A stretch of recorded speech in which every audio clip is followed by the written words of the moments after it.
ఇది రామ భక్త హనుమయ్య సన్నిధి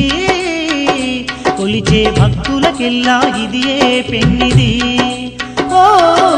రామ భక్త హనుమయ్య సన్నిధి కొలిచే భక్తులకెల్లా ఇదియే పెన్నిది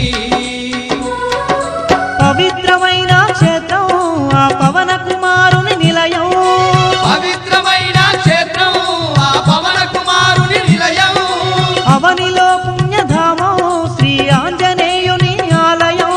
అవనిలో పుణ్యధామం శ్రీ ఆంజనేయుని ఆలయం ఇది దీన జనులను ఆదరించే క్షేత్రం దివ్య సుందరుడైన మారుతి మందిరం ఓ రామ భక్త హనుమయ్య సన్నిధి కొలిచే భక్తులకెల్లా ఇదియే పెన్నిది